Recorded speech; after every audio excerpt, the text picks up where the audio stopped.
Hello, everybody. Welcome, welcome, welcome to another one of our amazing destination debriefs. And today I'm so excited to talk to you guys about Antarctica.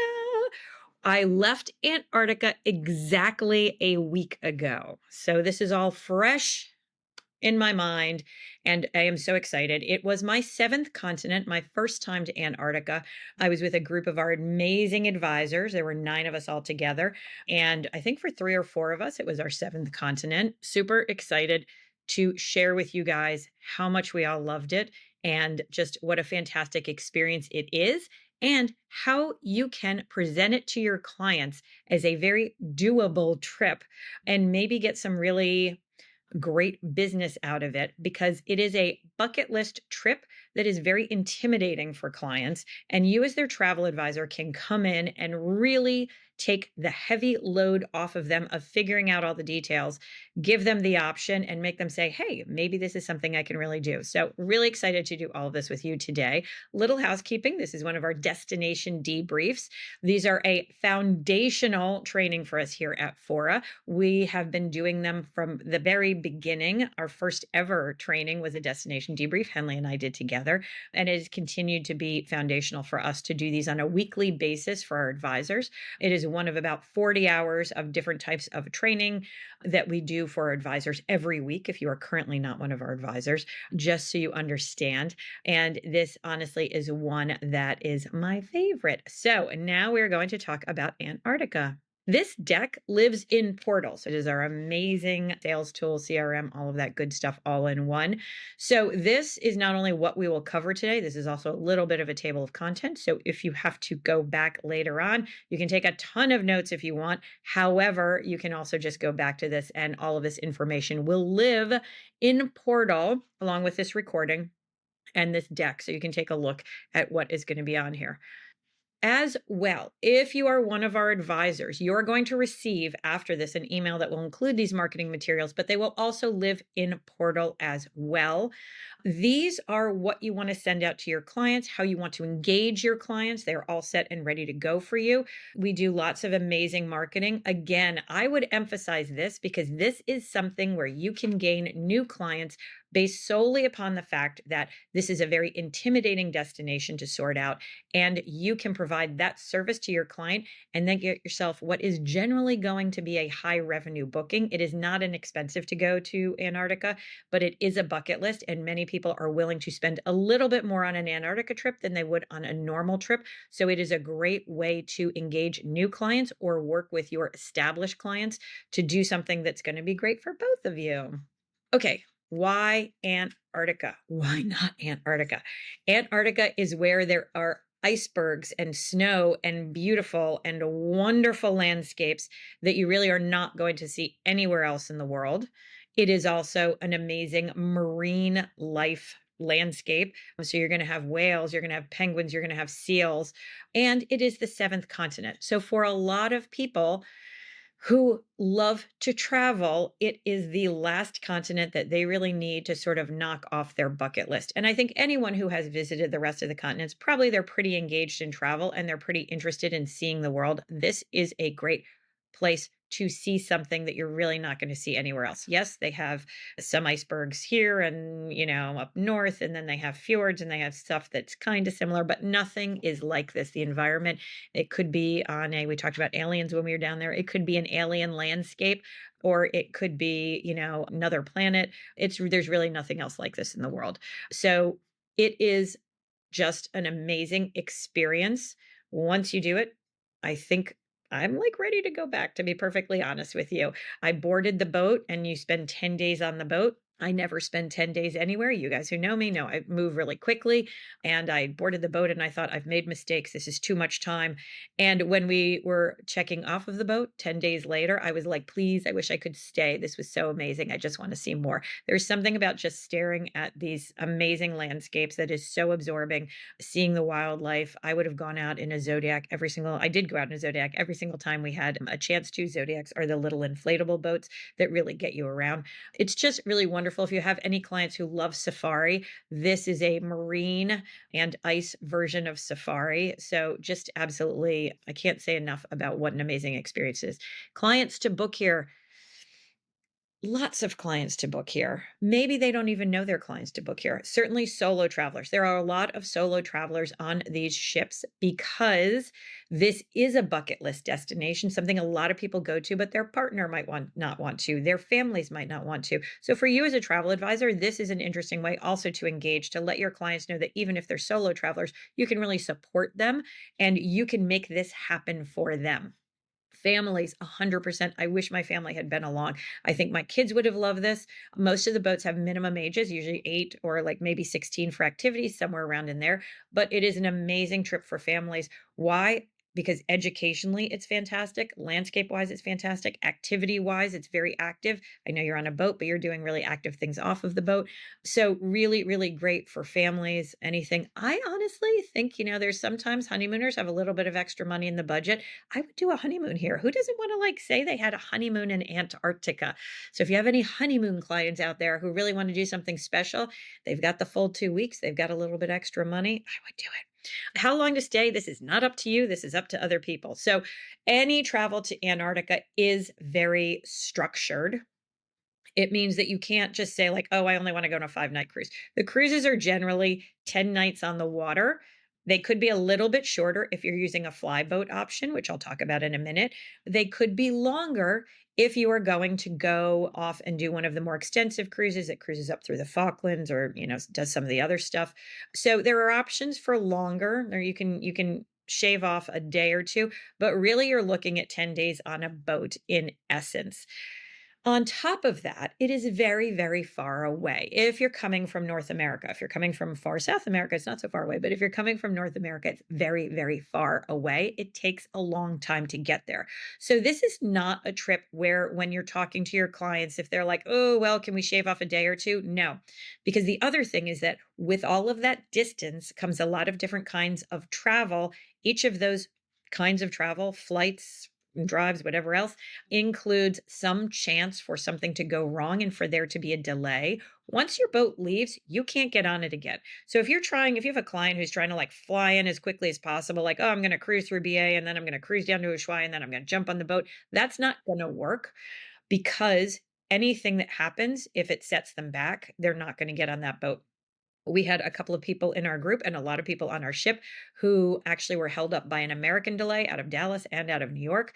In essence, they pretty much had about 3 hours clearance after this exceptionally long American delay to make our boat. They did make it, thank goodness, but there were some very tense moments there, a lot of backup plans in place. So really you want to make sure that you're giving your clients the best chance of success. And I would always give everybody an extra day. The cruises generally, they say you have to have 1 night in Buenos Aires or in Santiago if you're going down on the Punta Arenas side before you before you take their charters and then fly down and get on the boats. But I would say even add another day to that. Buenos Aires and Santiago, both beautiful cities. But this is all to say, do not cut this too tight. How long to stay? You really only want to talk to clients who can say, "Yes, I can give you 14 days." You might be able to shave a day or 2 off of that, but they really need to think about that. Antarctica 101. Went over a little bit of this, but how are you getting to Antarctica?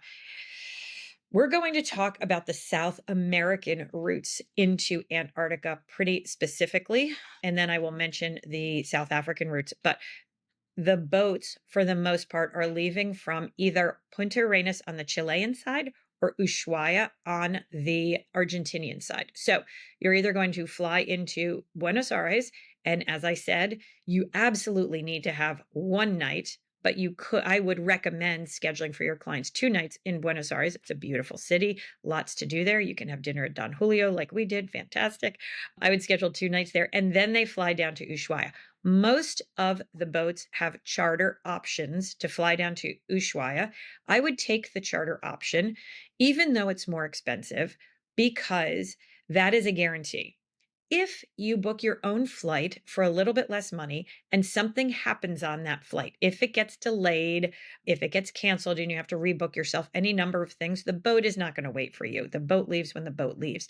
If you're on the charter, you know everything is going your way. So Think about that because you really don't want your clients getting into a situation where they're yelling at you because their Aerolíneas Argentina's flight was canceled and then the next one down to Ushuaia isn't until the next day or something like that. It's going to be very difficult to be in that place. So while the charter is more expensive with the boats, with the cruise lines, I would always recommend that because it's a certain level of assurance. And again, this is a bucket list trip, and you really don't want your clients to miss a flight.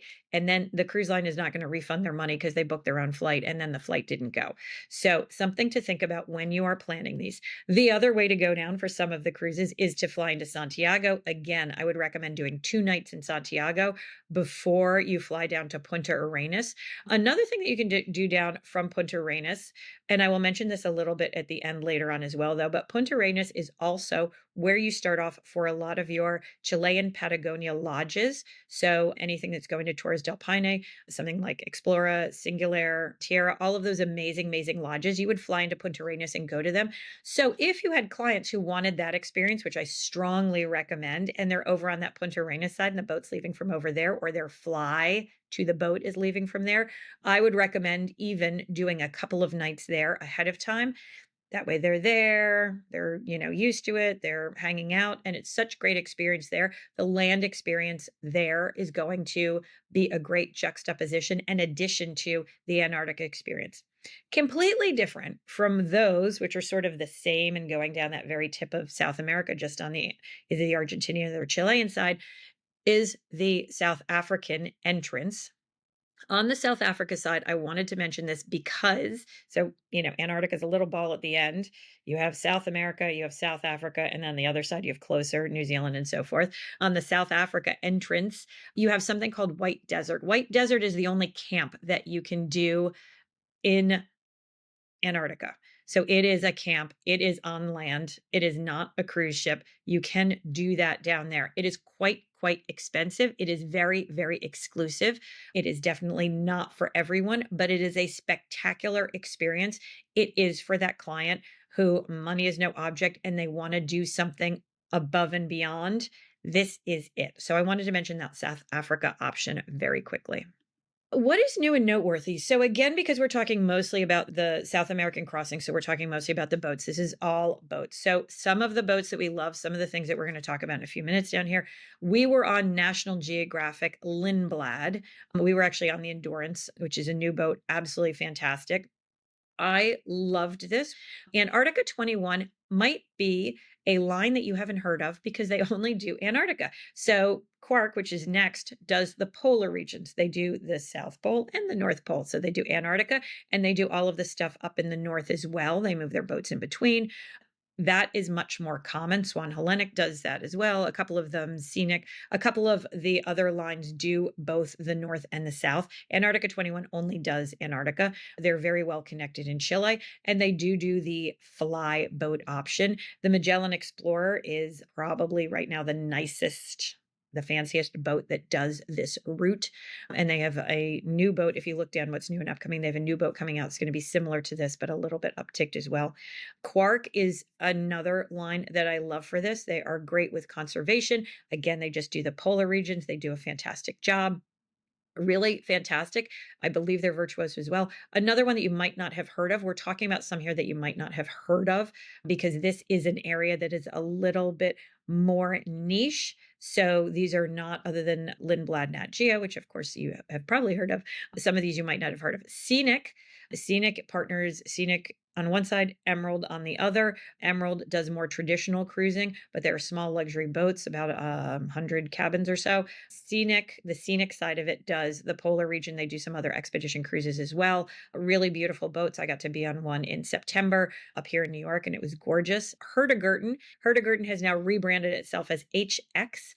They are a fantastic option. That is a little bit of a bigger boat. All of the rest of these that we've talked about are in that 100, 150 person range, or even a little bit smaller. Hurtigruten, I think, is more in the 400 person range, but that means that the price is a little bit lower as well. What's new and upcoming? These are some of the great new boats that are coming. Viking Yep, Viking is down here. Viking is everywhere. And some of our advisors, one of our amazing advisors who was with us, actually had clients who the week after us were on a Viking Antarctica cruise. A Viking has a brand new boat coming out. I mentioned Scenic up above. Scenic has a new boat coming out.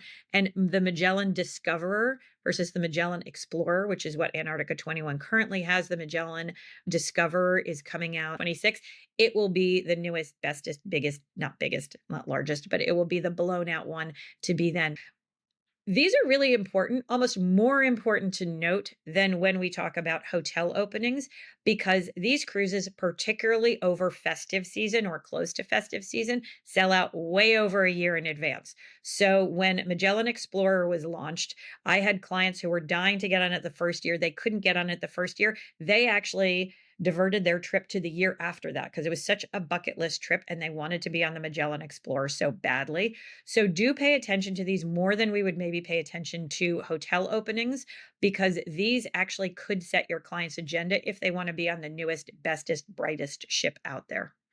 When to visit? There's only one time of year to visit. You can only go to Antarctica during their summer. So it's the southern bit. Our winter in the north is their summer, much like Australia, New Zealand, South America, all of that stuff. So, really, you can only visit on the cruises from November through February. That's it. You are going to find over the festive season, which is going to be from about December 15th through the first week in January, whenever that happens to fall. That's when these boats are the most crowded. That's when you really need to make sure you are booking a year in advance for your clients. It is very difficult to find space during that period because that's when everybody wants to go. Keep that in mind. Early in the season, November, December, that's when you're going to see the best ice. So if you are fascinated by the icebergs, if you think that those are super cool, if that's what's really motivating you or your client, that's when you need to think about going. If you are really motivated by the animals are better in the later part of the season. So January, February.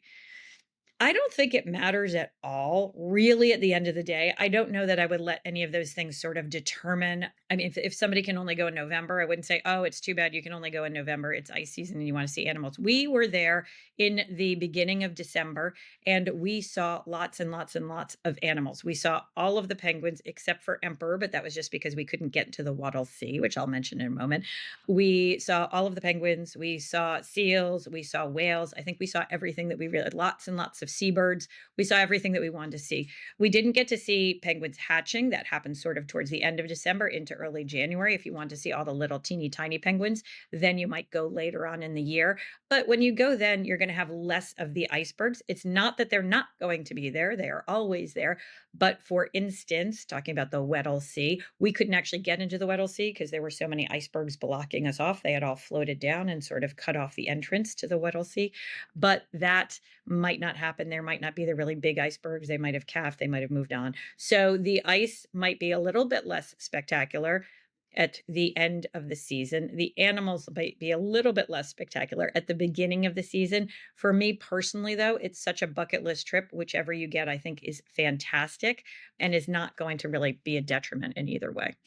Location and getting there. We have talked about this a little bit already. You're either going down through Chile or going down through Argentina. What's going to determine that? The boat that you're on and the schedule that you're on. Different boats leave from different places, even different departures. So one boat might leave, one cruise line might leave from both. One boat might only leave from one. And with these, sometimes it really can drill down to the boats in terms of your selection, because you have to find out your client's priorities and then you really have to figure out how you're going to fulfill their priorities. I'll talk about that a little bit more in a second, but you can leave from both of these sides. Both of them are going to have these going out from them. If your clients are doing the fly boat option, which we'll talk about a little bit more in a second, generally those go, I think they only go from the Punta Arenas side. So that would mean that you're only going down on the Chilean side. But you would fly down either to Buenos Aires or you'd fly to Santiago.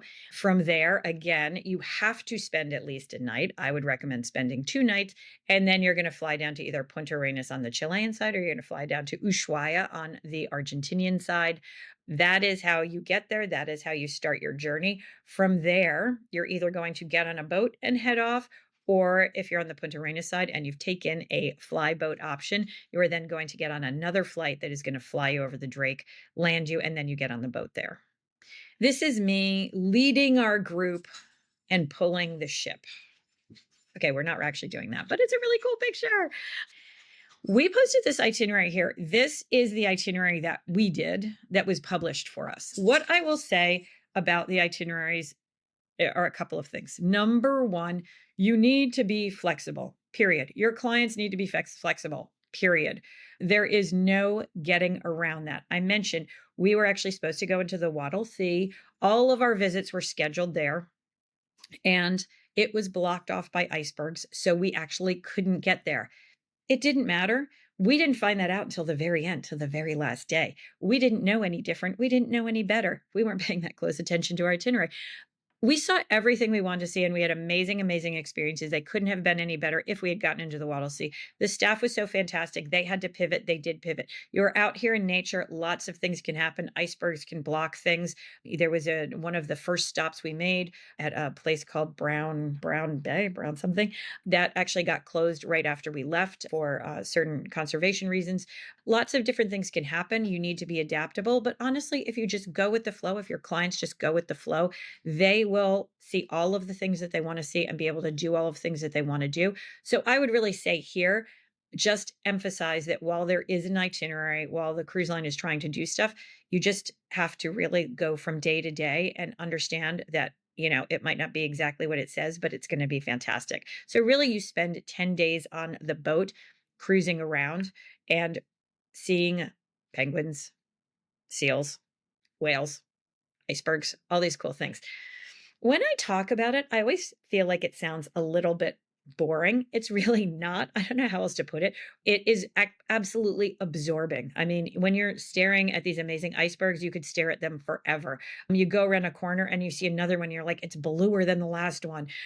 Every single Zodiac trip we went on, I was like, I'm sure this one's going to be boring. And then we would see a whale, do another kind of breach, or three whales, or we would see a penguin do something crazy. So all of this stuff is just actually absolutely fascinating. So I wouldn't get too attached to the idea of itineraries or anything like that. It's really about the experience of being in Antarctica. However, having said that, one thing that I would pay attention to is, what are your clients' priorities? Because that is what is going to help you determine the best fit for them in terms of a cruise line to do this trip beyond budget. And that is what's going to help you to facilitate the most successful journey for them. And what do I mean by that? So some of the boats, for instance, have helicopters. Some of them do not. Some of them have submersibles. Some of them do not. Some of them have camping experiences. Some of them do not. Some of them have outdoor igloos that you can sleep in. Some of them do not. What kind of experience does your client want? What are they looking for? How much do they want to engage? What is their activity level? Why are they traveling here? That is what's going to help you really come up with a great way to make the best fit between the cruise line and your clients.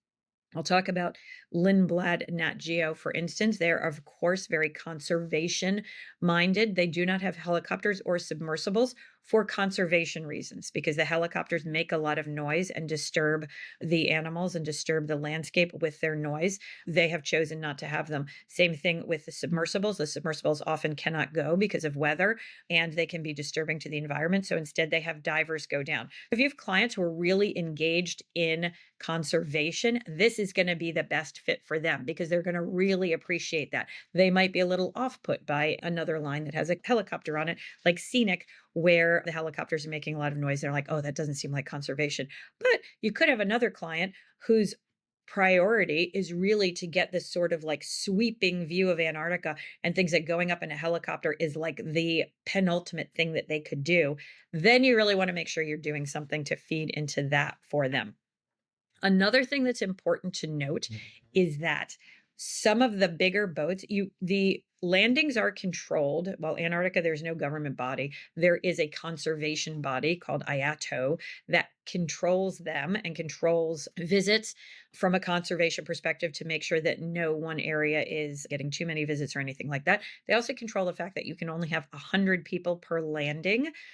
On some of the bigger boats, you're not going to be able to maybe do every landing. The Nat Geo boat that we were on did 2 activities a day. Some of the boats only do 1 activity a day. And some of the really big boats, like Norwegian, actually don't stop. You never get off. You cruise through Antarctica, but you don't get off. But there might be different reasons why all of these are priorities for anyone. So I was talking to somebody yesterday on a training we did who has a client with mobility issues. That person who really wants to go to Antarctica but isn't going to be able to make landings, then they might want to be on a different kind of boat that's a little bit bigger and they can watch the world go by. And that would be absolutely fantastic. And you might have somebody who really is like a big hiker and wants to make sure that they're engaging as much as possible on the land. That's going to be a different decision. While I say don't pay 100% attention to the itineraries because you need to be completely flexible, do pay attention to what the boats have and what the boats can do so you can make sure that you're servicing your client in the best way possible. We will go through the itinerary that's just going to continue to discuss all of the amazing things that we saw every day. What do you do when you are on these boats? Again, there's a lot of diversity here, but basically, you are going to go out on Zodiacs. This is a Zodiac right here. There are those inflatable boats on the Zodiac. You are going to also go out with generally a naturalist guide who's going to tell you about what you're seeing and what's going on around you. Here you can see we were heading Brown Bluff. Here, I think we actually were heading to Brown Bluff right here. And this has enormous penguin colonies on it. This was really an amazing day where you take these the Zodiacs, either you're cruising around and you're just looking at the wildlife and the ice in the water around you. And you do see seals sunning themselves on icebergs. You do see whales. The whales will come up very close to these. And then when you make landings, you need to be wearing your wet boots and you can rent those. We'll talk a little bit at the end about packing lists, but you can rent wet boots. They do need to be real wet boots because when you make these landings, you're going to get off in the water and like walk up on shore. So this was, I think, the most fantastic thing ever. I love these. An offshoot of this is we got to do kayaking. Most of the boats will do kayaking excursions. Back to the idea of what your client's priorities are. Here on the Lindblad Nat Geo boat, when we went kayaking, because it's a small boat, everyone was able to kayak. Kayaking, I think, was one of my highlights. And that was fantastic for me because I love to kayak, and this would have been a priority. On some other boats and it was included in what we did. On some other boats, for instance, the A21, kayaking is not included and you need to book it ahead of time because they only have a certain number of spaces. That's something that you need to pay attention to is if you need to book any activities for your clients ahead of time. Some other boats, they do their activities by a lottery system. So, for instance, when they did a kayaking excursion, they would have picked random people to participate in it without any crossover. So, if they did, 2 or 3 kayaking expeditions, they would pull people for each one. Again, all of these are about your client's priorities. If the kayaking is a priority, you probably want to pick the boat for them that's going to have the best opportunity for them to participate in that. Lots of talks on boards, lot of naturalists, lot of people telling you about the importance of what you're seeing, and it is absolutely fascinating because again, this is a landscape and animal life that you really don't get to see anywhere else. We actually got to see a Ross seal when we were down there, and evidently that is very exceptional. A lot of people on our boat, from the naturalist perspective, have been in Antarctica for a very long time, and some of them had only ever seen 4 Ross seals in their 20-year career. We wouldn't have known how important that was if we didn't have a naturalist along with us to tell us what an amazing thing that was. Because we were like, it looks like a seal with stripes. But it was really fascinating to be like, oh, that's so cool. We got to do that. All of the talks about the environment, about the wildlife, everything, they just made what you're doing that much more important, that much special, and really helped you to appreciate it. Then photography. The light down here is fantastic. I just can't go on enough about how the amazing opportunities down here for photography, for wildlife, for icebergs, for everything else. I think all of the boats have somebody on board who can help you out with photography. On the Lindblad boat, they did have 2 photographers who were traveling with us. They did photography workshops, but then the boat also has a partnership with Olympus. So if you just had your iPhone, but then you were like, oh, I actually really would like, wish that I had brought my other camera or wish I had a camera because I'd really love to experiment with photography here. You did have that opportunity. They did lend out Olympus cameras, which was really exciting and just a great way to experience all of this. You can see this is actually a picture of us and, the light is just absolutely fantastic. Hiking, anytime you do not anytime, this Brown Bluff, I think, again, was which is what's behind us, that was a very limited area to walk, but lots of other places we went, there were great hiking opportunities. Again, the hiking, particularly if you're early in the season, it's through a lot of snow. They go out first and they pound down the path so you can see where you're going, and they make sure that you're not disturbing the wildlife. Some of the hikes were very easy and low key. Some of them were much hardier. You can kind of pick which way you want to go, but the hiking was absolutely fantastic. I would say kayaking and hiking, two of my favorite things. Polar plunge. I think a lot of the boats offer polar plunges. Which boat you're on is going to depend what it looks like. And our boat, they took two of these Zodiacs and then they had a platform that went in between the two. So you stood there with your robe and you took off your robe, you had your bathing suit on. You went from one Zodiac onto the platform and then you either jumped in or slid in or did anything else. Sadly, when it was happening, I had to have a massage. So I did not do the polar plunge, but everybody else in this group did. And I think it was a highlight for a lot of people. It's a really fantastic experience if you are going to be down there. Some of the other boats have you jump from a little bit higher location. Some of them have you have rope around your waist. Ours had a diver in there, so if there was any issue. So safety is always an issue here. They're always taking care of safety, and safety is always number one on all of the boats. Again, helicopter flights and submarine excursions are things you can do on some of the boats, but not all of them. So if that's a priority, think about it for your clients.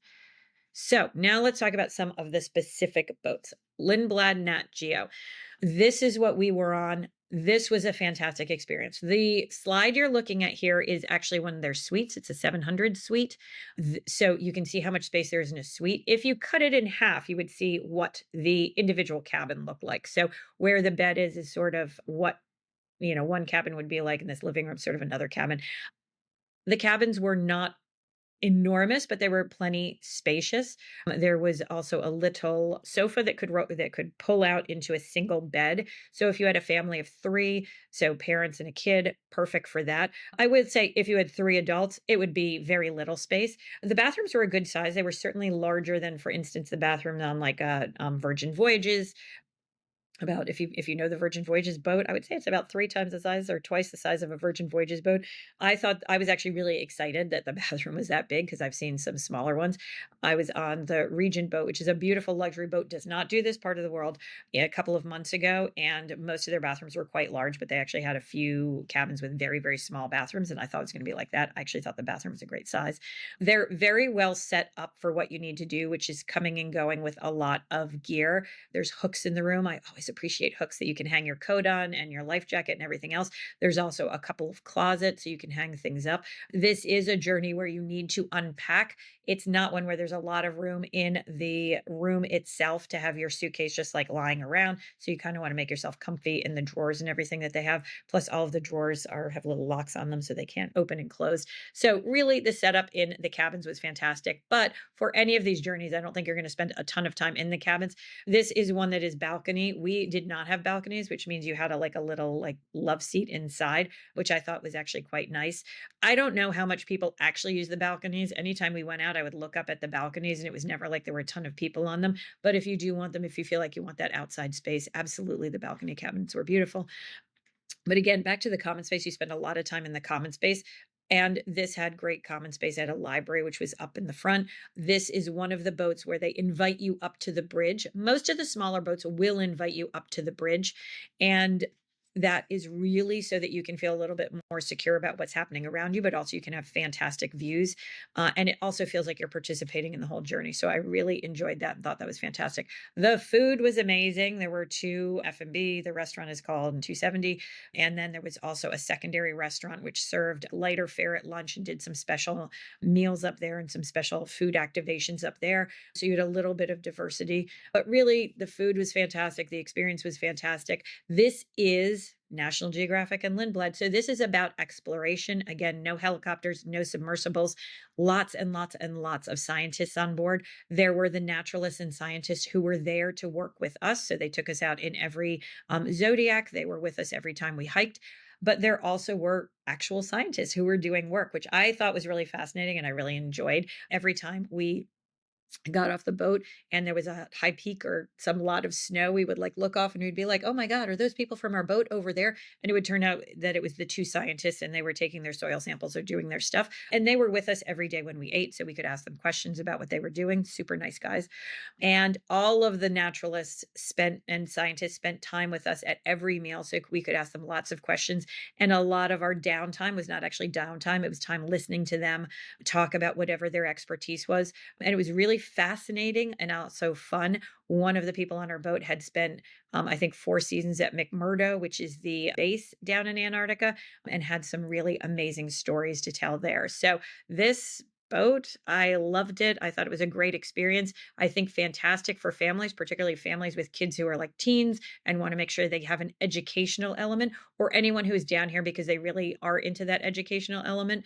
And anyone who has like adored safari and really wants to engage on a conservation level, this one was fantastic. Seabourn. Seabourn is amazing. It's a beautiful cruise line in general. It is a much bigger cruise line. It goes lots of places.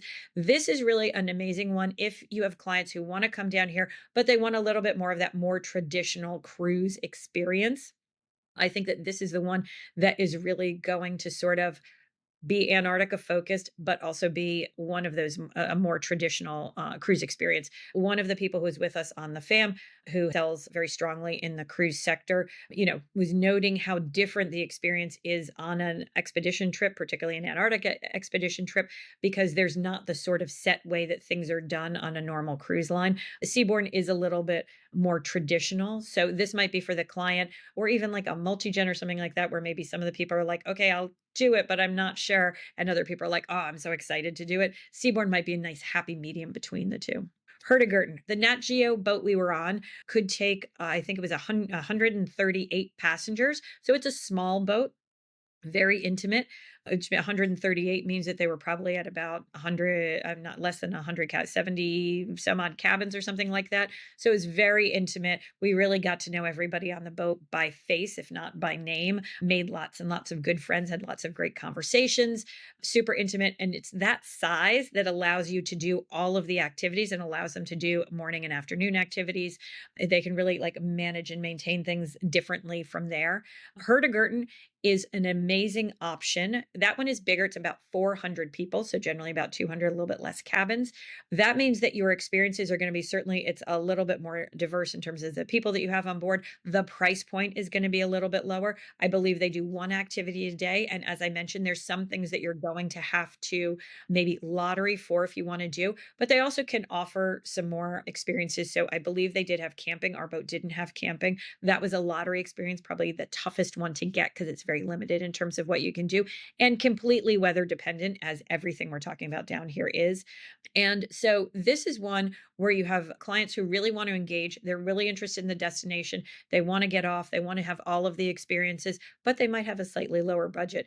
I think this is a great, great option for somebody who really wants to engage down here, but at a slightly lower price point and understands the limitations. Quark, as I mentioned, only does the polar region. So HX, Hurtigruten, we were just talking about, they do expedition cruising in lots of different places. Lindblad Nat Geo does expedition cruising in lots of different places. So you can take Lindblad Nat Geo to Alaska, you can take them to Galapagos, and Hurtigruten does, they do the Caribbean, they do up in Norway and lots of different places.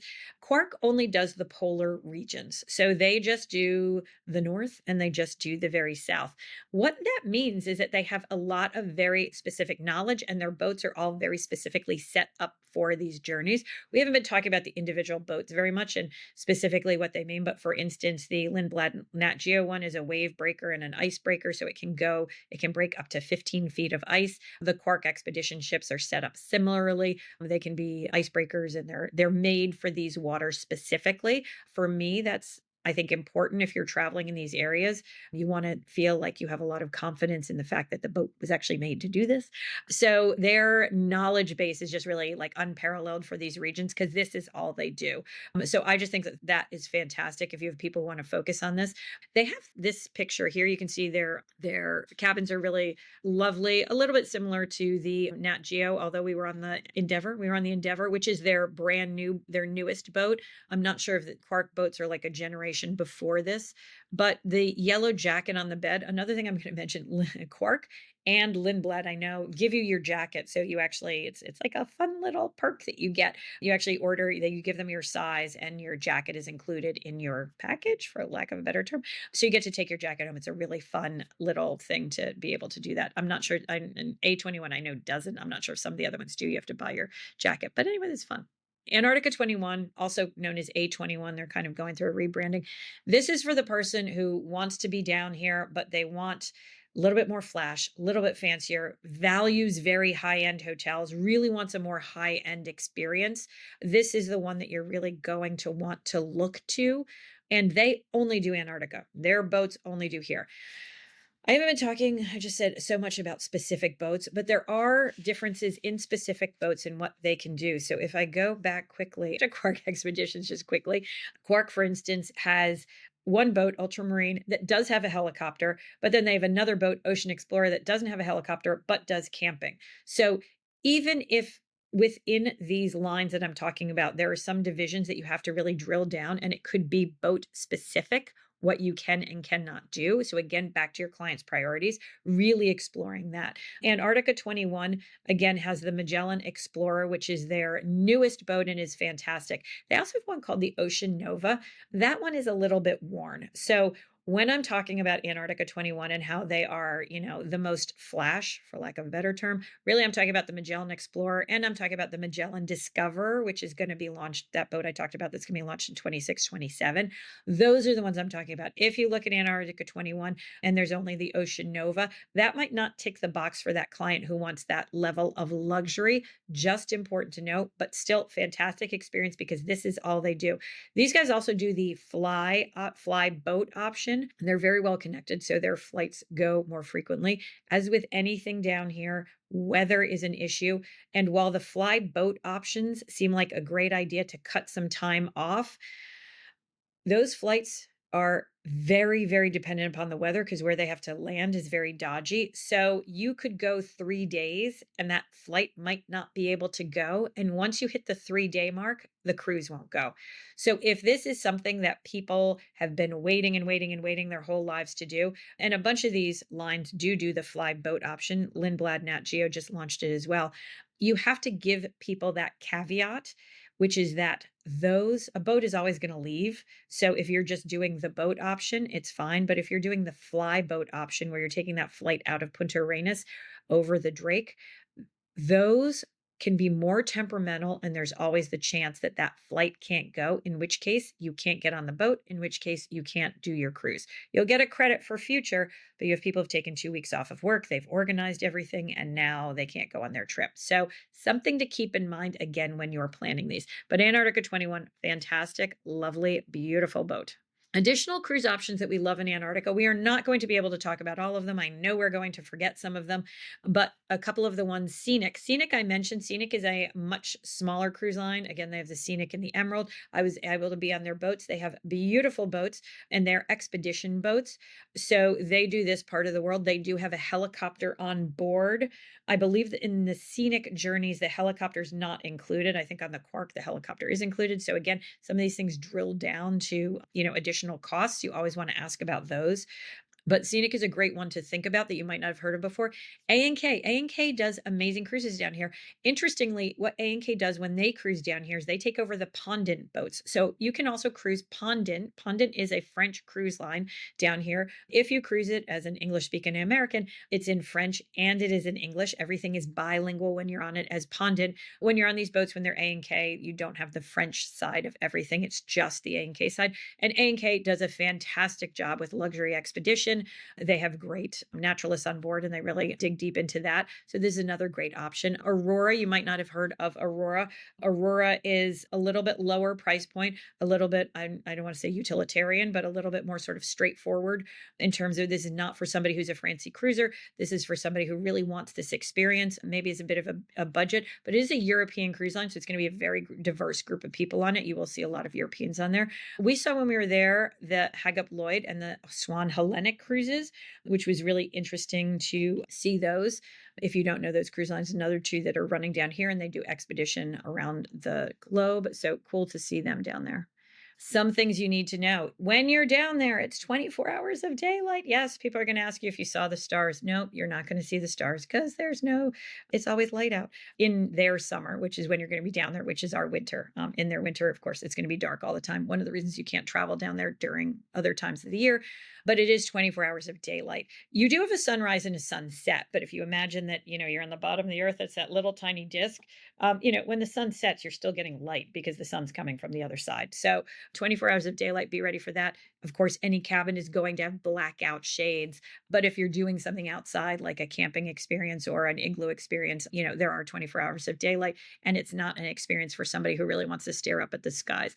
Dress code on the boats is very casual because it is focused on the expedition, and there's only so much luggage you can take. You get capped at 50 pounds, so you're really not going to be taking anything dressy. You're also on a boat that could be in rough seas, so not a journey to take your high heels, your strappy sandals, or anything like that. You want to make sure that you're dressed for the weather at all times. They're all going to give you packing lists. We'll talk about packing in a minute.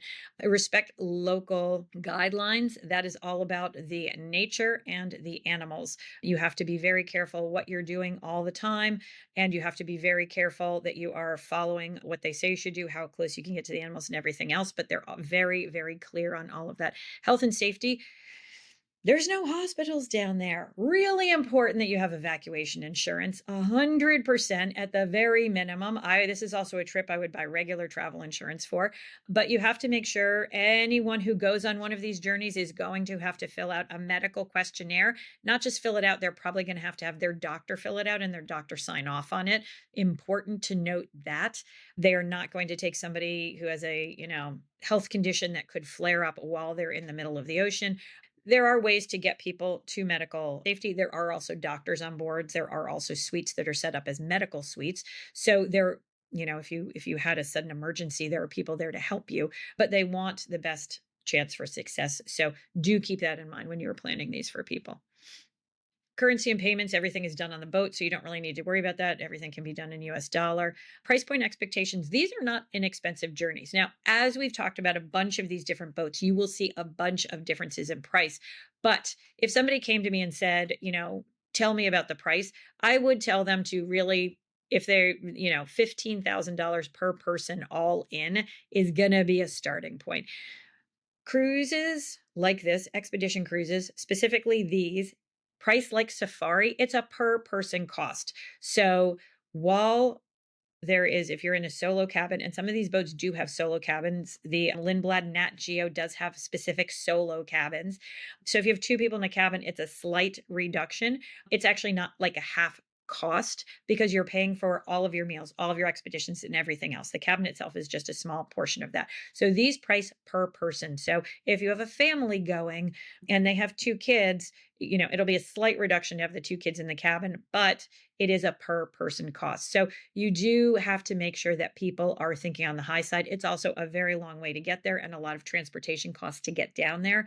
Certainly the flight to either Buenos Aires and Santiago is going to cost you, a minimum of 12 to 1500 in coach.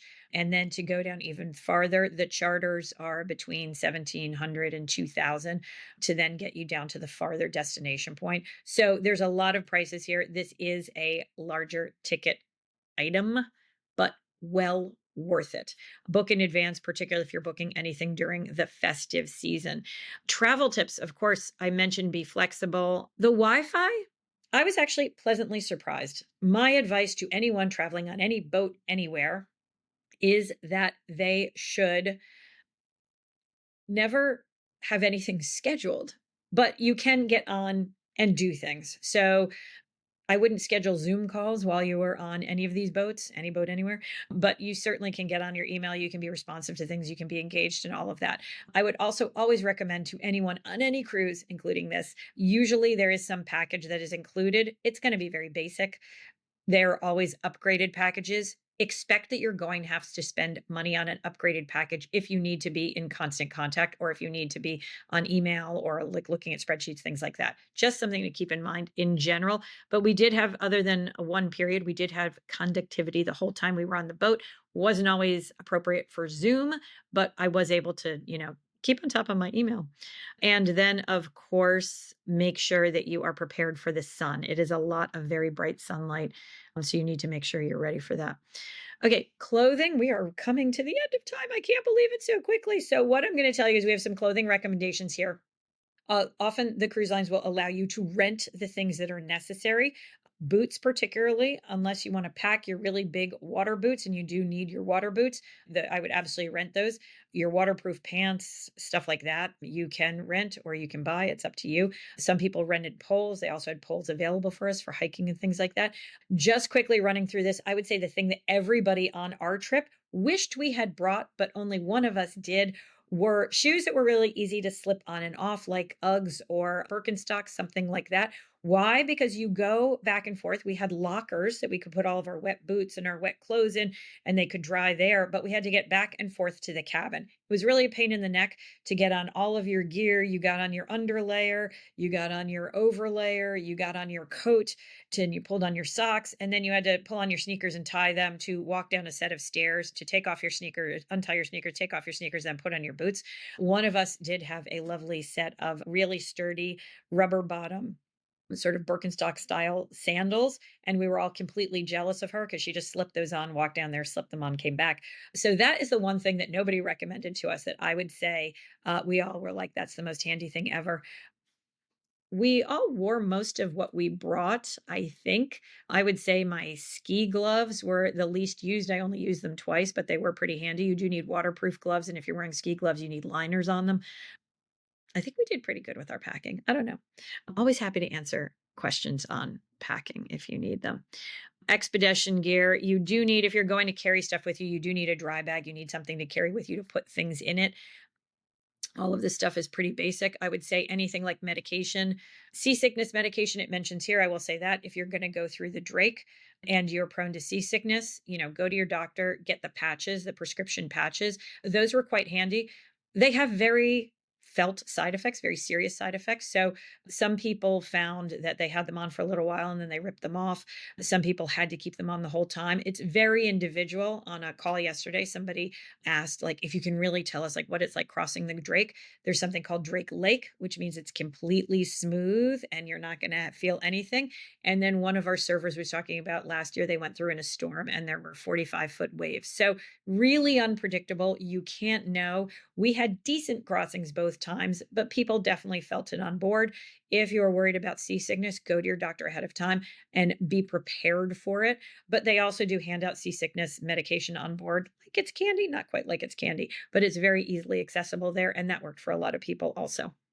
This is amazing. I love it when we do this. I would also add to this list, and apologies, I should have put this in here ahead of time. Where'd You Go, Bernadette? We mentioned that. It's a movie and it is a book, but this is some great content here for TV and film to get your clients excited.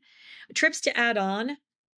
Again, Chilean Patagonia before, afterwards. If you have a boat, if you're on a boat that's leaving from Punta Arenas or you're doing the fly option from Punta Arenas, you just have a drive to any of the Chilean Patagonian lodges, some of my most favorite places in the world.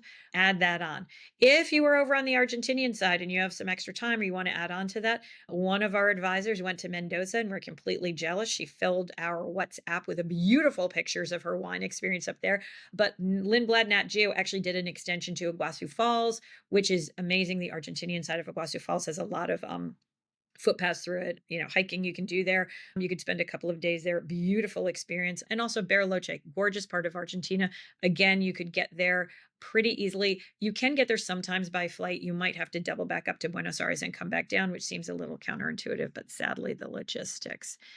If not Antarctica, East Africa or Southern Africa safari would be fantastic because being in Antarctica is very much like being on safari. You're sitting there, you're watching the environment, you're watching the animals. It's amazing. Iceland for the ice and the cold and the amazing landscapes and the rocks and the ice and everything else. Svalbard, I can never say it right, in Norway is, of course, it's same, but completely different. It's not at all the same. So if anybody's like, oh, I've been there, but I don't need to go to Antarctica, very different, but in that same sort of genre. Galapagos, why? Because again, much like safari, and it is an expedition cruise, and like safari, you're there to watch the animals, to be in that environment and have that experience. And Alaska, Again, the cruises, the expedition cruises in Alaska are going along that beautiful landscape, but you're also having the marine wildlife as well. Thank you guys for being there, and thanks for your time today. We'll talk to you guys soon.